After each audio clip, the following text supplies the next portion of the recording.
People who find this sound peaceful are ridiculous. Listen to that. It's the, what is that, a car alarm bird? You got the squirrel. It clearly sounds constipated on the wire. You got the car alarm bird. There it goes. This is out of control.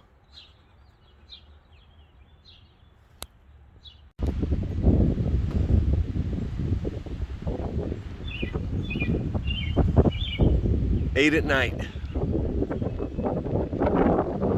This douchebag bird is confused. I'll put up with it in the morning, but not at night. I asked Stacy to get my BB gun and she said no, and then disappeared. Why?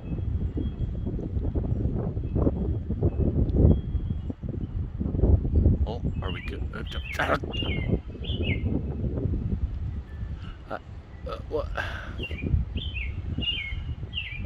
It's not a baby bird. It's just, I think it's stupid. It's by itself, calling for its friends. It's probably the bird that works the night shift and forgot that his friends don't. He's calling them.